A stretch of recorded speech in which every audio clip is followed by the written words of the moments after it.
Ragazzi, ben arrivati su un'altra nuova puntata del Calice Nero. Buonasera, Adimer, grandissimo. Buonasera, Il mio maestro. fido collaboratore di ritorno. E oggi ci divertiremo di brutto. Allora, ricordiamo sempre che, o meglio, ricorderemo ogni puntata.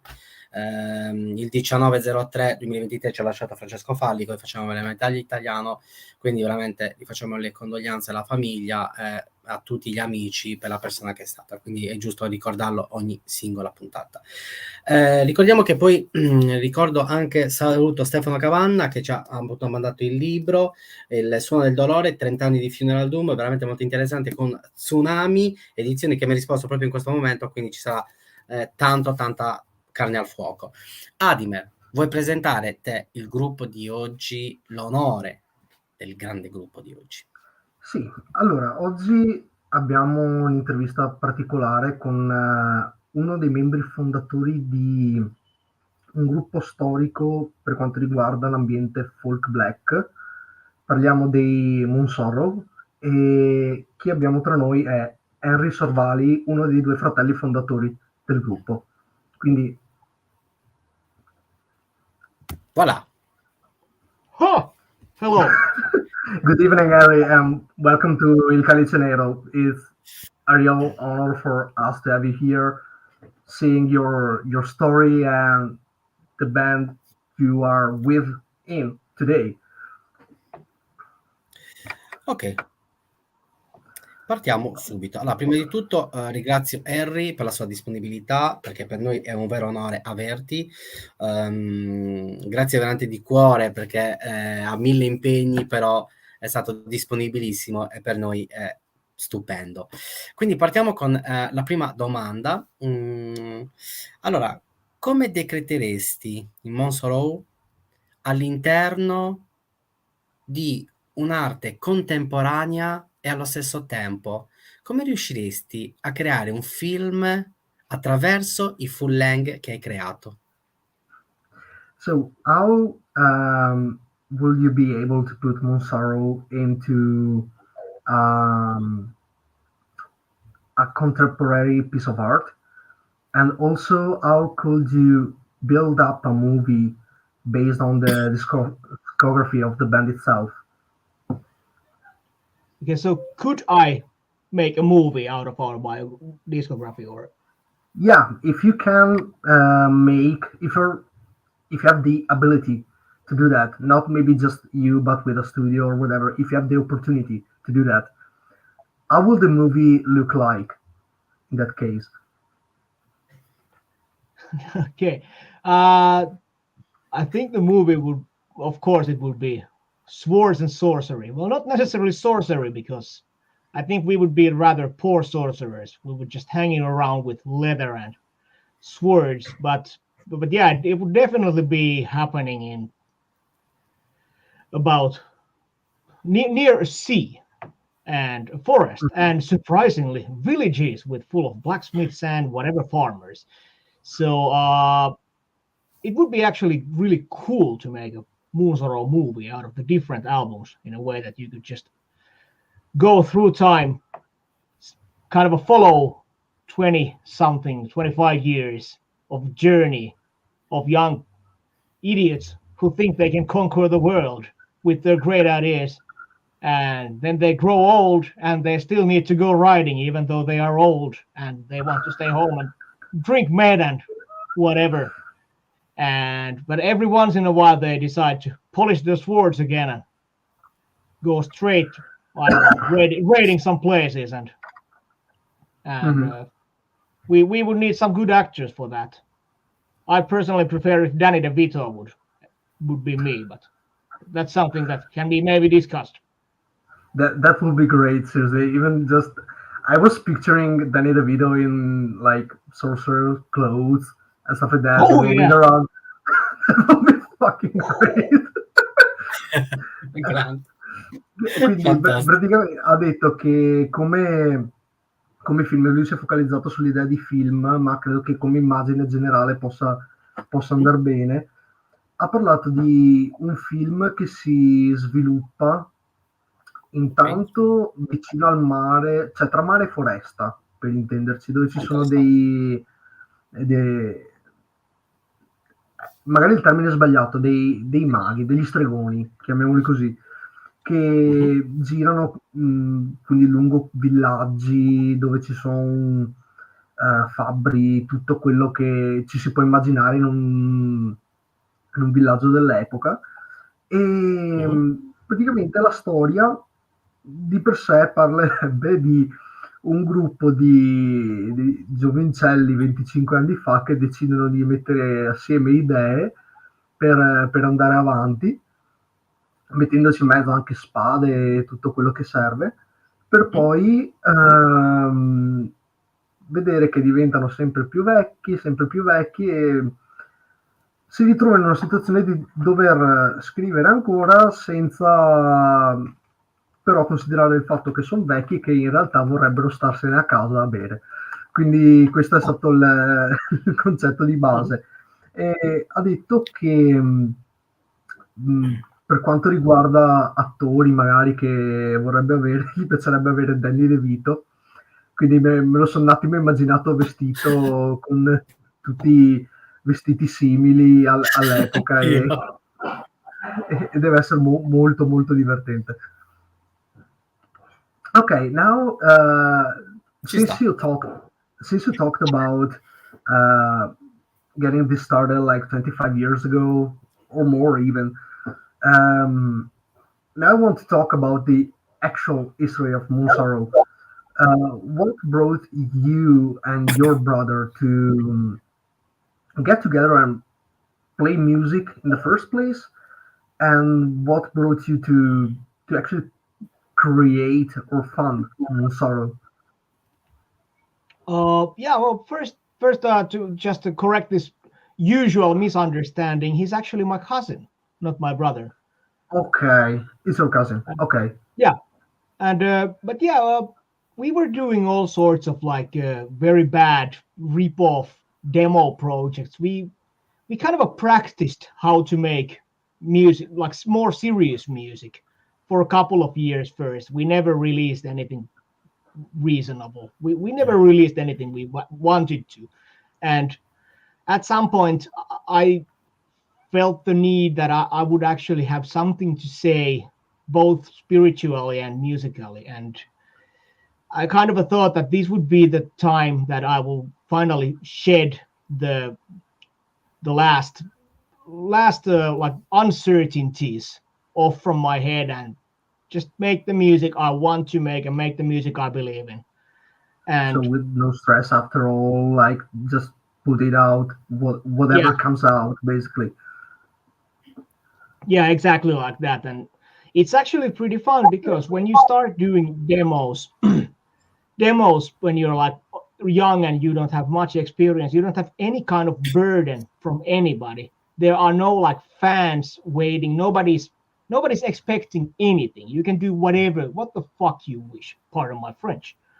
And like an album after an album, it becomes sort of this thought I always try to avoid, that we are expected something. Somebody's expecting something from us. And then we always need to have this discussion with the guys nowadays that we don't give a shit what people expect. We do stuff what we want to do. And if somebody else likes that, it's a fucking bonus, really. But that's the whole thing that has basically been around since we started and where we are now. So I went a bit astray with the question, but technically, we wanted to create something that we believed in, and we are still doing the same. That's great, seriously. Ok, praticamente ha detto che allora gli ho chiesto intanto cos'è che ha portato lui e inizialmente l'ho chiamato fratello, però effettivamente mi ha corretto, sono cugini. Un saluto a Graziano, che ciao Graziano, è comparso sullo schermo. Un abbraccio.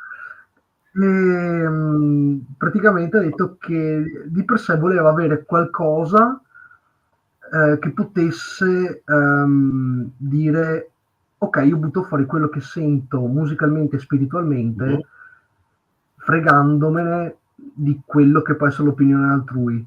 Ha detto, se a qualcuno piace, benissimo, se non piace, vabbè, pazienza. hanno iniziato appunto facendo bruttissimi rip-off, quindi con tanti demo, eccetera. Però appunto poi ha detto, noi ci divertivamo a far demo perché comunque puoi buttare fuori che cazzo vuoi senza avere pensieri di la gente si aspetta qualcosa, eccetera, eccetera. Può essere quello che uno vuole. Poi quando inizia a diventare un album, inizia a dire, beh, effettivamente la gente inizia a aspettarsi qualcosa, quindi diventa un po' più focalizzato. Però appunto il concetto di base è sempre quello, è se non è qualcosa che noi sentiamo nostro, che non è fatto di fretta, con stress dietro, eccetera, eccetera, non lo buttano fuori, insomma. Ok, allora salutiamo appunto Margherita Arca che ci supporta, grandissimo. Infatti dice tutto ciò, a te la lettura di me su questo messaggio di No, Margherita Arca. l'ha letto, quindi siamo Letto? tranquilli. Ok, c'è un altro messaggio, appunto Maul 0667, a te la lettura, perché mi sembra che è giusto. No way, Thriller. From early film Thriller to Moonsorrow, you have been an incredible influence for many of us. And I'm sorry, I will seriously butcher the name of the.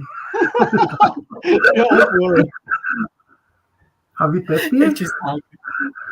Most epic shit ever. Thank you. Ok, poi c'è anche quest'altro commento.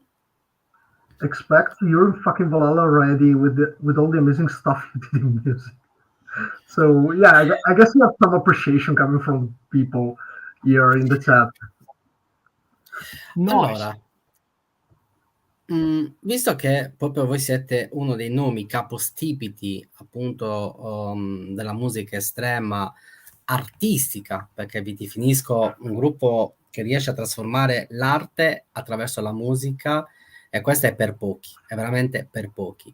Come siete riusciti a creare quelle atmosfere, quelle melodie, quelle epicità epiche, particolari, molto quasi insurreali, ma allo stesso tempo anche lugubri?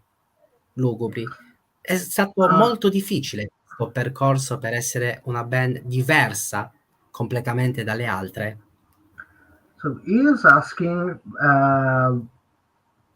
since he sees Moonsorrow as a band that is able to actually transform art from music, and is asking how were you able to come up with certain melodies or songwriting in general that is able to be like surreal sounding, epic at the same time, and also pretty dark sounding at the same time, like creepy sounding. I think most of the melodies I come up in general are basically they are in my head. I'm not sort of a composer who sits down and starts to find pitches. Of course, it's fun to jam sometimes, but usually I have an idea, then I just need to get myself either my keyboard and Cubase, which is my basic tool for computers, or just pen and paper to write the notes down quickly. And most of my ideas come from that sort of like they just appear in my head, and of course then I later polish them in a way that I may think I may try out new things. With computers it's actually really fucking shitty job nowadays because you have too many options. You can always try like, okay, what if I would do this and that, and then you have like too many ways to choose from, and you end up And they're all doing good. nothing. Yeah, but basically you can choose, and it becomes just like hell because you have too much to choose. So I've been trying to compose new Moonsorrow stuff for more intuitively, in a way that if I start to think like where to go next, then I'm already doing it wrong because I need to know where to go next. And basically most of the Moonsorrow stuff is relied on intuition, in a way that we always want to sound musical in the end. So we make a lot of stress out of how to transform from part X to part C musically enough. And that's also one thing that kind of gives us the opportunity to go from the surreal atmosphere into the very dark and kind of stuff, because we try to make them sound musical, all those transitions. Sometimes it works, sometimes it doesn't. Maybe next time we don't want to sound musical at all. We never know. So whatever comes up. Like, pretty much, yes. And if we feel like there is this golden rule that every composer usually should at least follow, is that, can I do that? Yes, you can. You really should. If you are asking yourself, can I do this? You probably should do it. it's like just I guess from what you're saying, that it's actually more difficult to connect the dots. Like you have Yes. A and B, and it's the transition that takes away time to fix and find a solution to have that. Yeah, there are a lot of stuff. Like, we would basically have, like, we could do one album per year easily if we would just shoot riffs on top of each other, like the old Satyricon way. But we don't want to do that because we want to do something else. Ok, praticamente ha detto che di per sé come fanno a fare queste melodie? Praticamente ce le ha in testa, nel senso che quando ha una cosa in testa lui si mette con la sua tastiera, il suo Cubase o anche semplicemente carta e penna e le scrive giù. Quindi comunque già c'ha un'idea di partenza, poi si mette sicuramente a rifinirle, eccetera, eccetera, in modo da renderle quanto più buone possibili. E ha detto che comunque adesso con il computer è comunque un casino, perché hai un'infinità di opzioni che puoi applicare, quindi rende sì semplice ma allo stesso tempo complesso, perché sì, suonano bene, ma come si può dire, tutto va bene e tutto no, quindi semplicemente quello.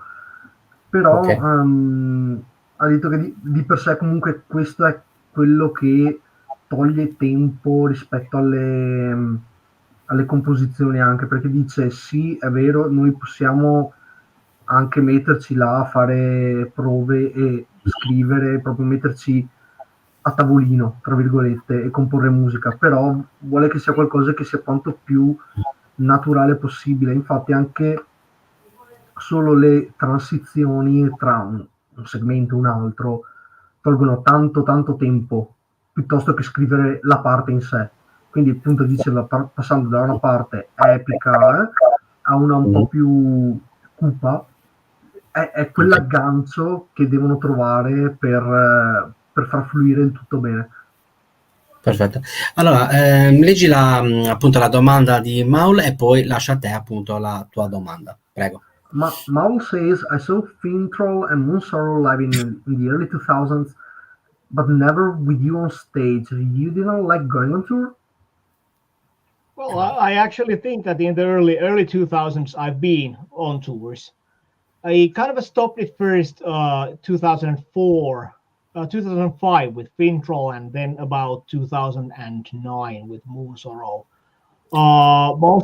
Because of my day job, family, and I'm not really a live musician sort of a person. I'm not a person who enjoys playing like for the sake of playing. I'm more into the creating side, and more of this like I love to work alone. Of course, I love to work with other people sometimes as well, but most of my work is done in my head and in this, well, you really can't call this a cave, but kind of like a caveman attitude, alone in a dark cave doing stuff.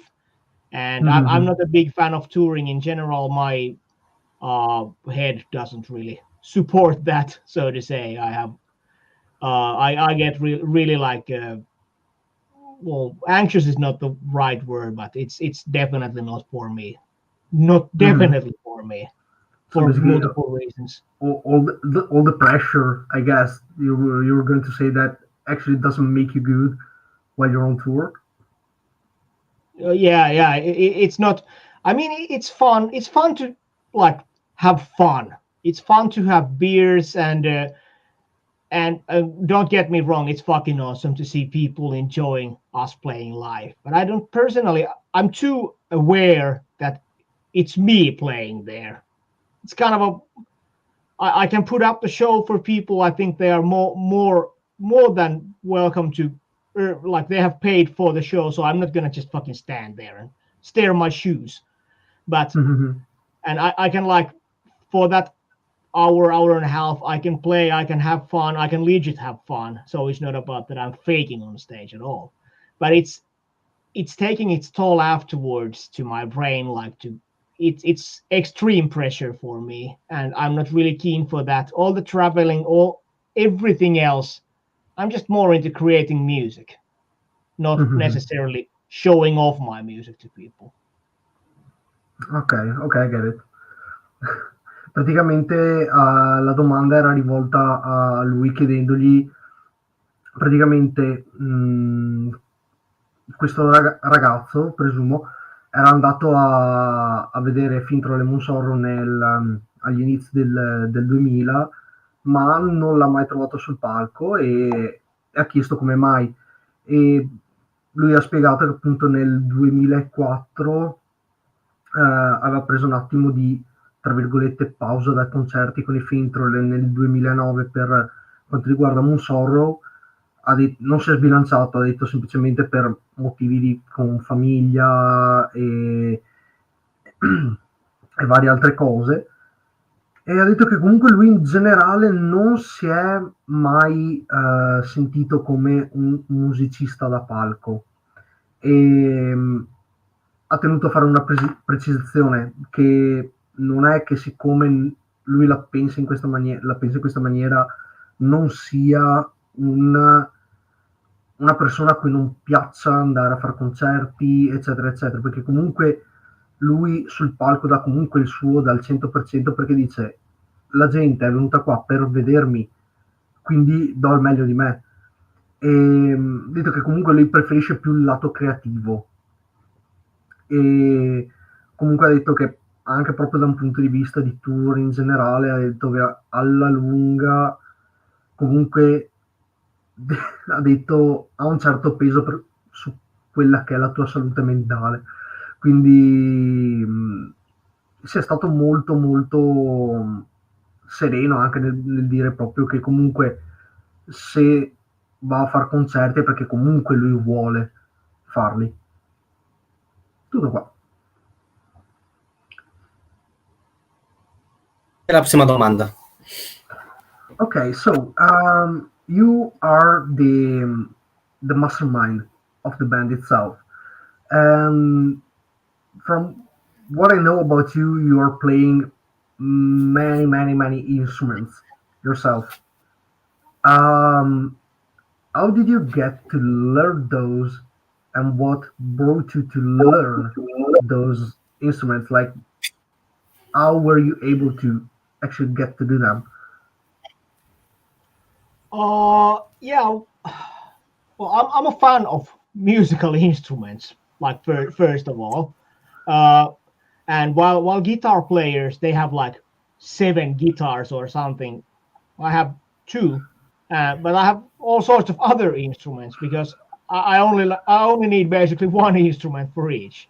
And I remember when I was like very small, like under 10 years old, and my father was a professional drummer, and I remember him once playing acoustic guitar when he was teaching people in musical theory class, and he picked up a guitar and started using that as the tool to teach people, and it left like a really big mark in my brain. Like, what the hell? My dad can play like many instruments. That's awesome. And I think it's kind of started this fire in my brain that I want also to do that because it's useful. And then I just like when the years passed, I wanted to learn all sorts of instruments, and due to my education and the possibilities in my schools and whatever, we had the possibilities to play like different band instruments. So I picked up drums like more seriously, and then I started to play percussion, and then after the guitar came bass. Those were like really easy to like learn afterwards.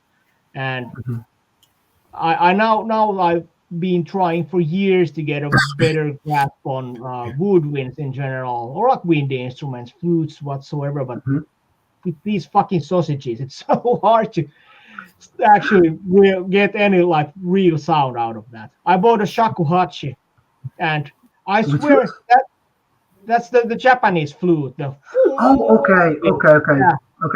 Yeah, and I swear that has so much spirituality in a way that it takes you fucking year to get one single note out of that thing. So that will teach you the fucking Zen if you need that. So I think That's why they're so chill in Japan. Yeah, but I like musical instruments, and I think the world is a better place with more instruments. Everything that makes sound is useful in a way.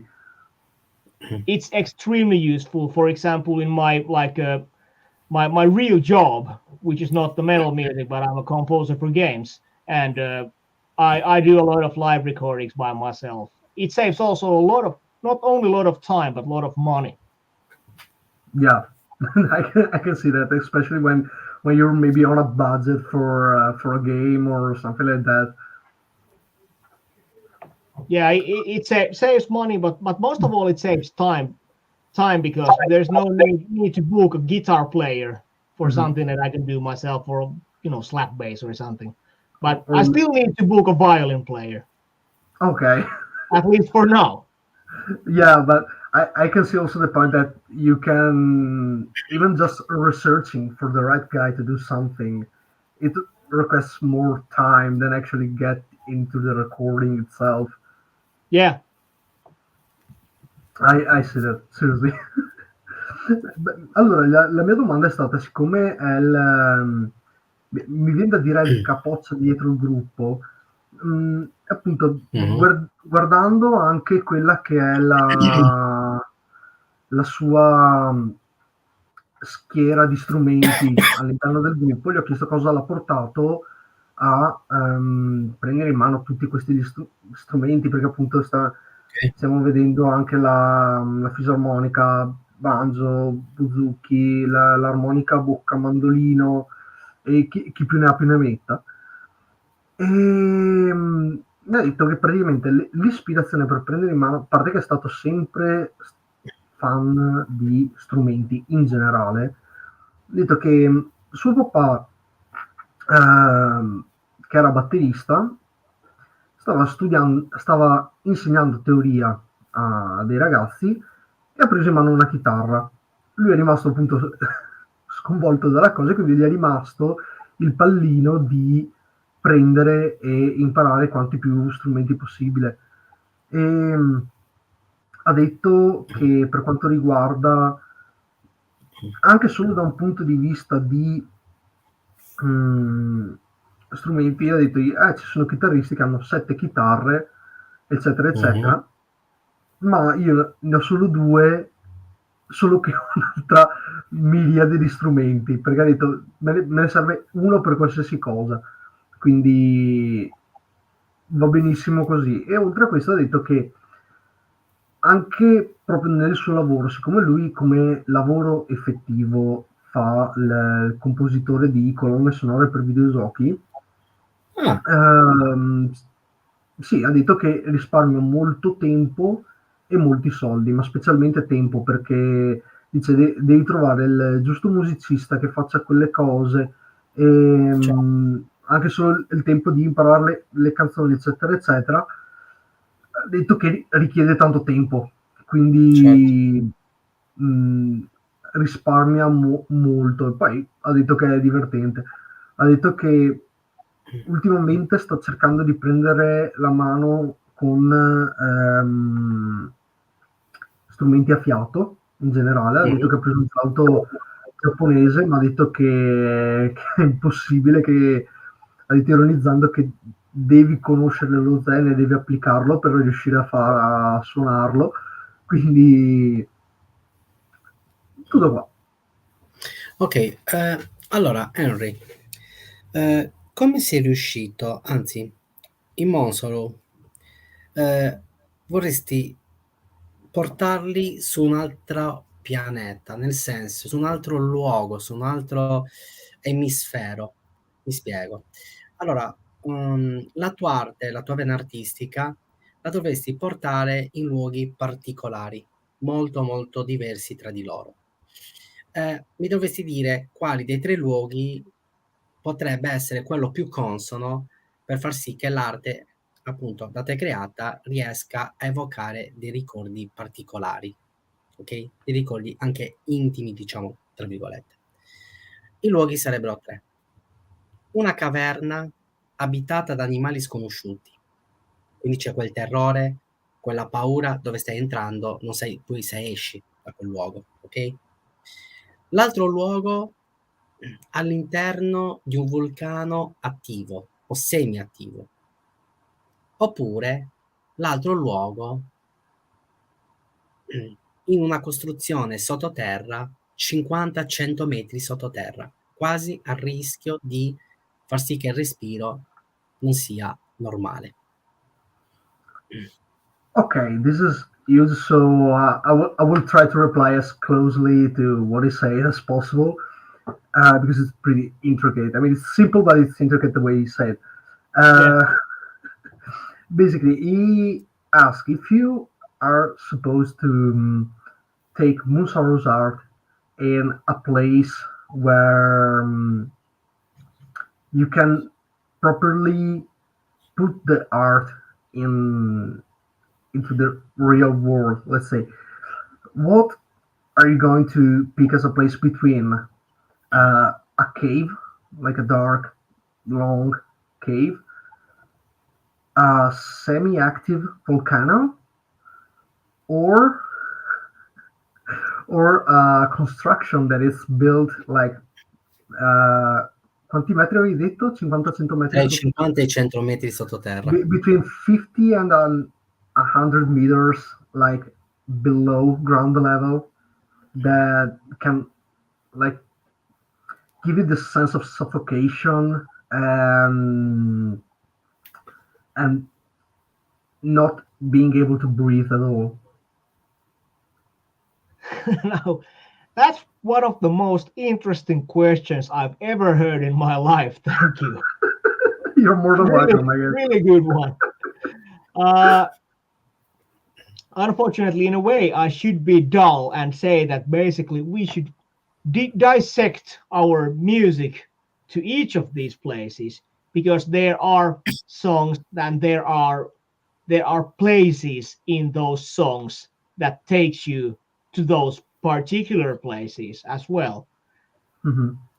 So it would be impossible to say which would actually be the place for everything we've ever done. But in a way, I think I would choose the semi-active one, because in that way people could hear more of our music. Then again, do I really want people to hear our music? Do I really think people are worth to hear our music? I'm not sure. I'm not sure of anything. So I'll pick up the cave, because that's somehow accessible, but somehow nasty still. Does that answer the question enough? Yeah, it did, and it was pretty damn interesting to be fair. So it was pretty damn good as a replay as well. So thank you for that.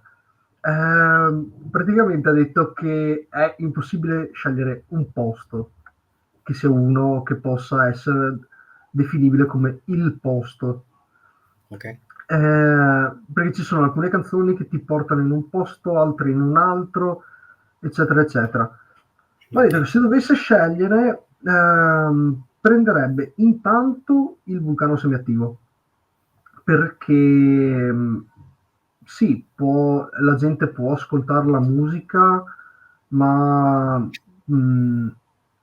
quello sarebbe il posto più, diciamo così, adatto per farla sentire, per l'energia in generale. Per quanto riguarda il concetto che va dietro, nel senso, la gente è effettivamente degna di ascoltare quello che è il materiale, per questo punto sceglierebbe la caverna, la grotta, perché è sì accessibile, ma non troppo.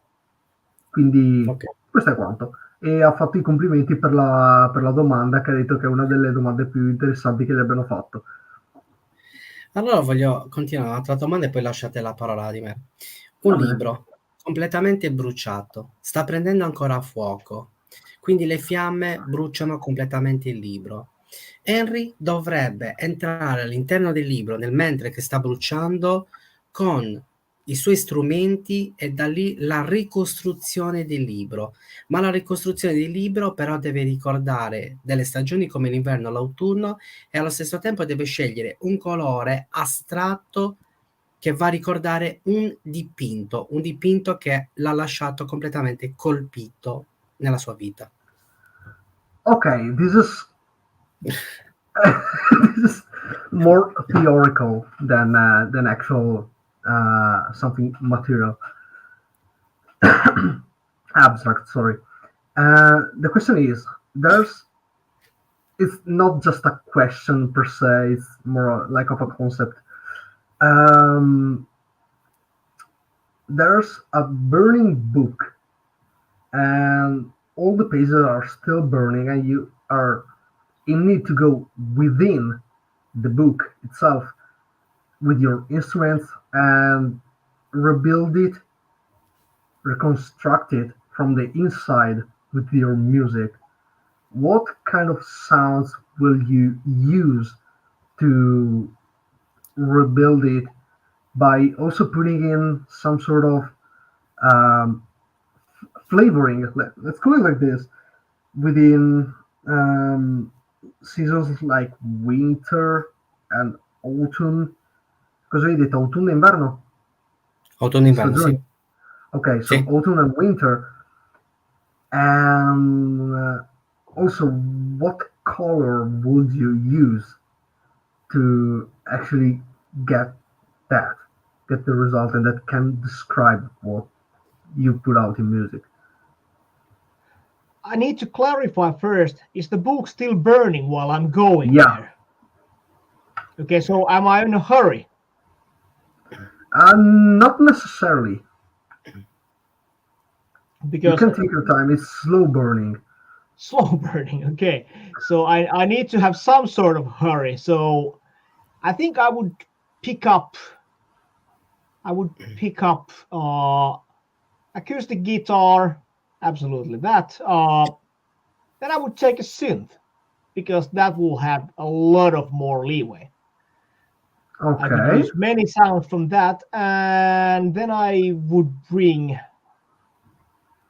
the rest of the Moonsorrow guys, because together we create faster and more diverse and more better.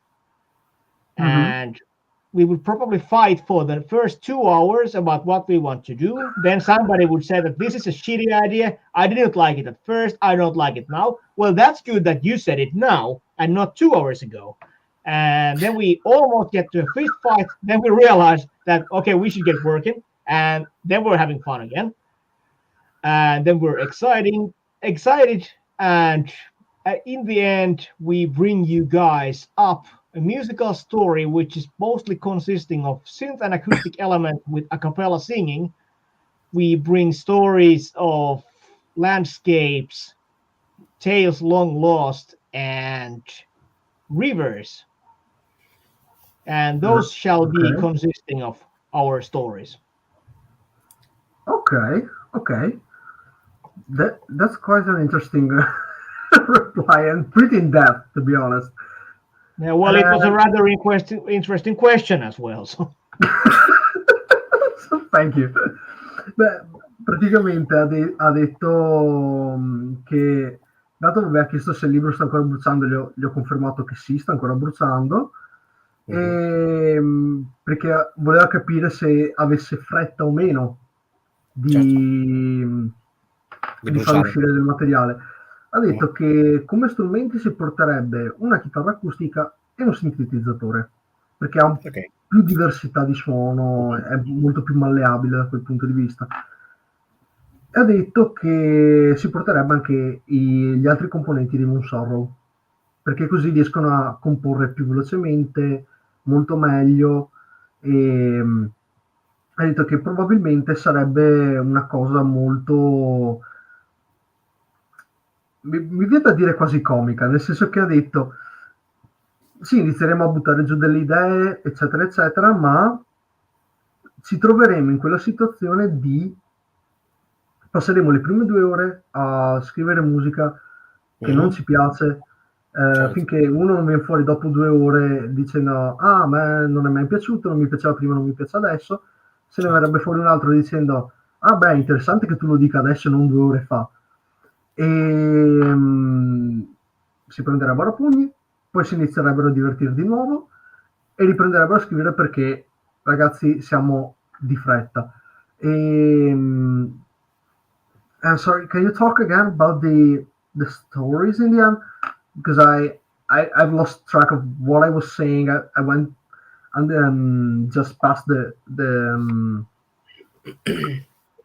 actual band getting to compose music for rebuilding the book, but I kind of lost my train of thought. So yeah, there was a lot of speech, so don't worry. I think I mentioned that we would rebuild the book by revisiting, telling old tales, forgotten, long lost stories. Yeah, long lost stories, almost the same, different wording. And what did I say? Landscapes, something, maybe forests. Forests are always good. Rivers, I remember mentioning. It keeps changing. I'm a fast guy, even though I'm slow, but I'm fast. But yeah, I'm not sure. We can change it into something else. But I remember rivers at least. Praticamente ha detto che avevo perso un attimo il mio pensiero quando stavo traducendo in italiano, quindi mi sono dimenticato cosa avesse detto prima, e praticamente ha detto che parlerebbero di storie dimenticate da un bel pezzo, fiumi e tutte robe molto, molto simili tra di loro comunque, per poterlo ricostruire. A te la prossima domanda. So, my question now is, it's pretty simple. I know you are more of a studio guy, let's say, more on the creative side. What is your go-to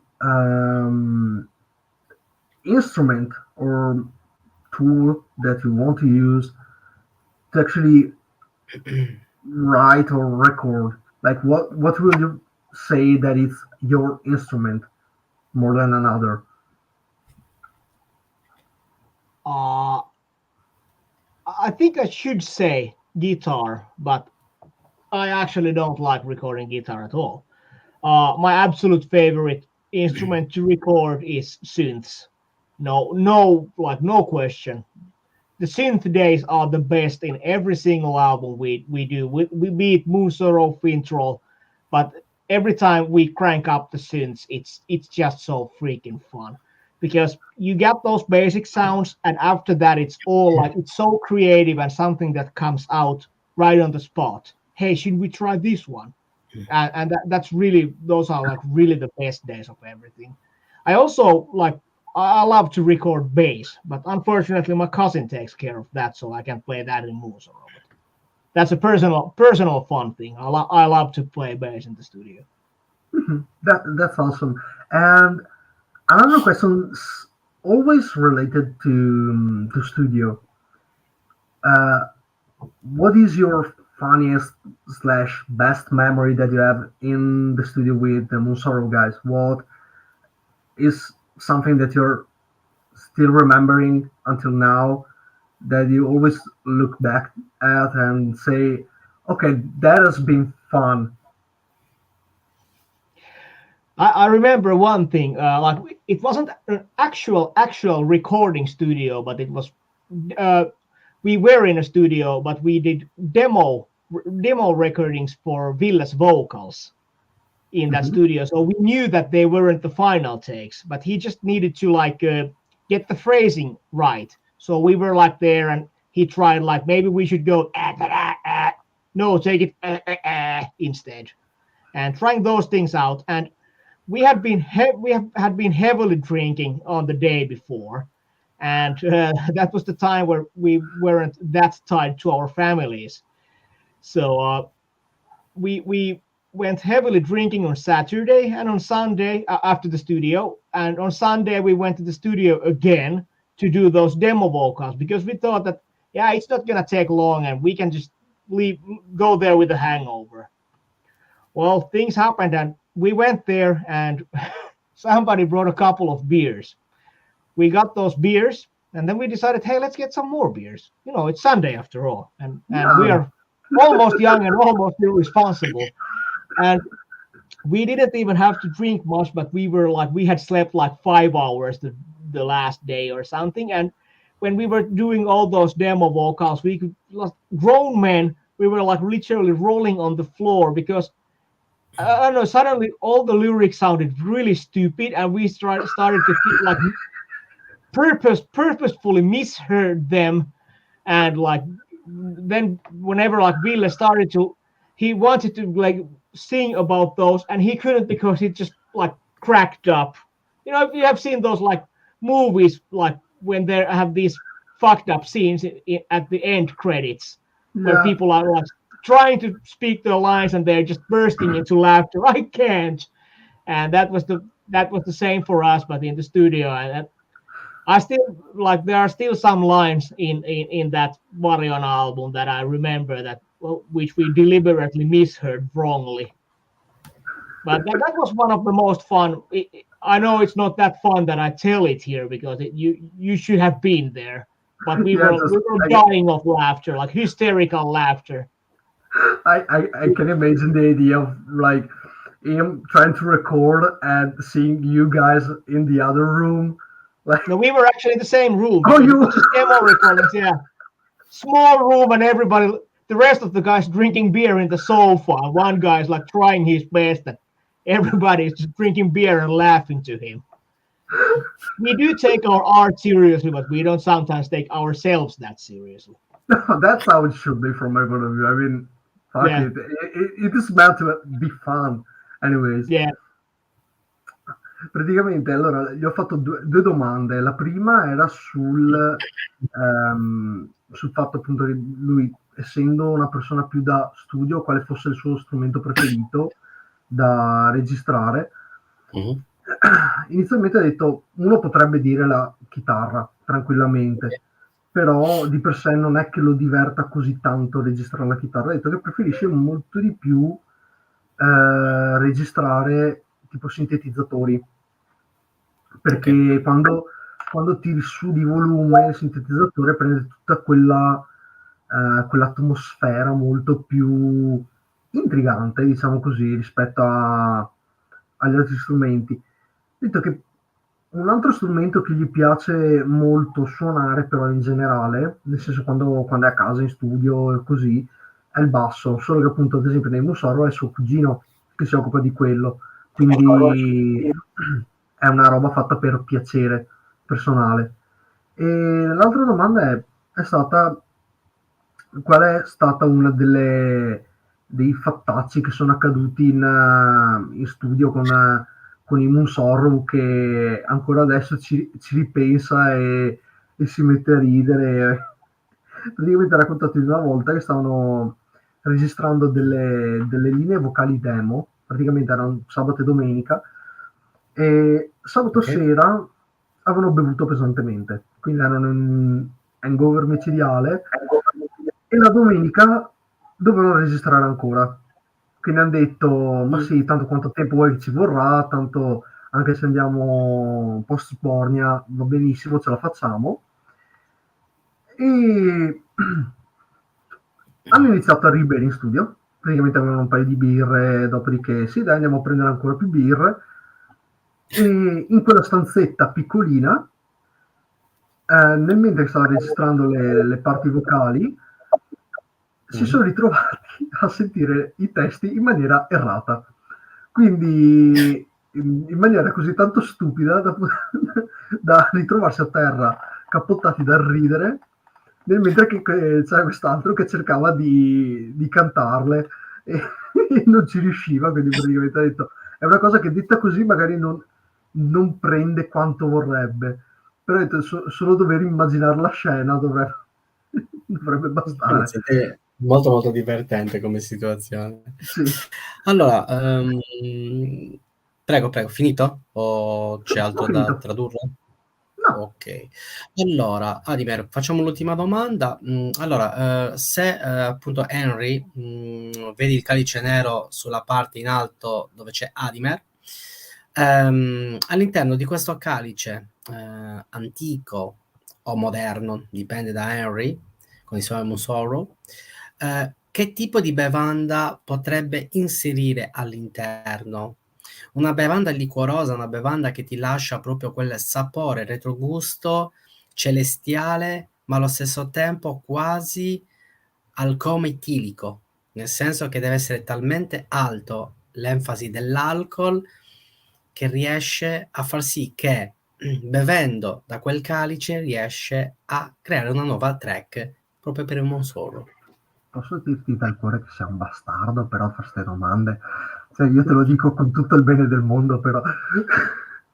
Allora, now the question is the typical question that we make in conclusion for Calice Nero, the Black Chalice.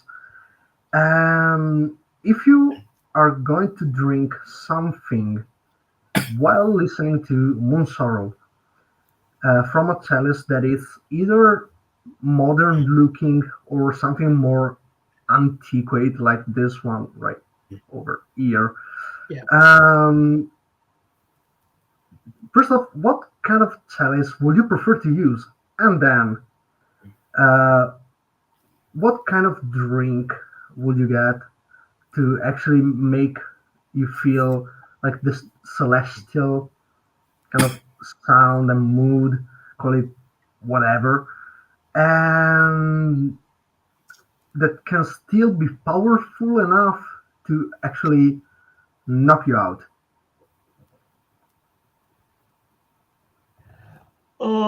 Let's start with the vessel first. I think it should be rather small vessel due to the fact that forces you to also to get some more drinks and have some pauses, so you don't drink too much at one time. And also concerning the drink that should be drunk from that, I'd actually prefer a very, very mild alcohol. Due to that if you actually want to enjoy our music, you can't start drinking heavily because you lose your attention span in the first half of the first song already, because our songs are so goddamn long. And for that, you need to get like slowly, very slowly and steadily drunk, instead of just going like full. Not, So I'd say it's mild alcohol. Okay, yeah. Okay. Any specific drink? So specific drink. I'm trying to think. I'm really conservative myself for when it comes to alcohol. I don't drink. I drink unnecessarily less, unnecessarily rarely. Let's put it that way. Mm-hmm. Today I'm enjoying a glass of red wine, but I should definitely drink more. Unfortunately, my family and work are kind of holding me back on that one.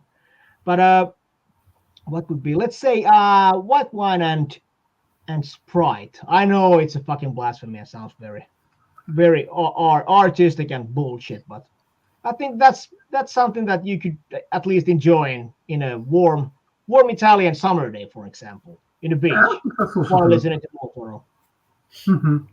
That's an interesting choice. I mean, we got a wider range of replies during the time, but this one, from my point of view, has been the more spot on compared to the music we're talking about. I mean, from my taste, at least. Why? No, I said nice. Oh, okay. I thought you said why for Yeah. a second. Praticamente, oh, sorry, I forgot to mention that when I got closer to the mic, I'm sorry, come again. That please come again. There was some sort of a crack. I couldn't hear you. Okay, sorry. And when I got closer to the mic, I forgot to mention that I was just telling him that he is an asshole because he makes like complex questions with all these random words that he puts together. Praticamente ha detto che per quanto riguarda Moonsorrow non c'è un drink pesante da utilizzare, perché ha detto le canzoni sono talmente tanto lunghe che hai bisogno di un qualcosa che ti possa sostenere lungo il tempo delle canzoni, e quindi non puoi permetterti di prendere e ubriacarti pesantemente così subito di colpo. E d'altro canto ha detto che come Calice vorrebbe qualcosa di piccolo, in modo che tu si possa goderti più drink, ma che allo stesso tempo ti permetta di avere pause tra un drink e l'altro, in modo da, collegato anche all'altra parte del quello che avevo detto appena prima riguardo il non distruggersi bevendo, ti permette di tenere sotto controllo la situazione. E ha detto che di per sé non c'è una bevanda specifica, perché comunque lui adesso sta bevendo molto meno, un po' tra lavoro, famiglia, eccetera, che quindi lo trattengono un pochino. Ha detto che però dovrebbe bere di più, e ha detto che potrebbe essere una combinazione tra vino bianco e Sprite, che ha detto può sembrare una blasfemia, ma nel momento in cui, adesso appunto che ci stiamo anche avvicinando all'estate, ha detto durante una calda estate italiana, di potersi godere molto, molto tranquillamente. Adesso che comunque appunto nonostante stia bevendo molto meno in questo periodo, ha detto che stasera si è concesso un bicchiere di vino rosso. Infatti l'abbiamo visto. Allora Henry, puoi rimanere dopo 2 secondi dopo finita la diretta, perché devo chiederti una cosa veloce e poi ti lasciamo tranquillamente. Grazie mille dell'intervista. So il cattivo maestro is thanking you for being here, and he asks you if you are able to stay with us like a few minutes after the interview is done, if you're up for it. Of course. Okay. Because he asked to ask you something. So yeah, that's about it. So thank you, Henry, for being here this evening, and thanks for your time. I know you have been busy. We know you have been busy recently, but just having you here for an hour, even actually more than an hour, is really a pleasure. The replies have been amazing. So thanks again, really. That's it. Thanks to you guys. It's been fun. Grazie mille. Vuoi salutare? Ok. Perfetto ragazzi, allora vi salutiamo, noi ci vediamo molto probabile domenica, se tutto va bene con i business, perché si sta cercando di capire se è fattibile oppure no, dalle 11 alle 12, ma dalle 18-19 ci sarà Sirena Velena, un progetto noise veramente molto particolare. Allora ragazzi, prima di tutto ringrazio Adimer, sempre il suo lavoro eccelso, anche se lo mette in difficoltà, però veramente ci divertiamo un casino insieme. Salutiamo tutti qui ci ha seguito, veramente un grazie di cuore ai Moonsorrow, scusate, veramente grandissima band, è un onore. E niente ragazzi, niente, ci vediamo domenica, speriamo bene, se non decidiamo prima. Comunque il grande spettacolo non si fermerà mai, il sacro codice 000 e la morte vi renderà liberi. Au revoir.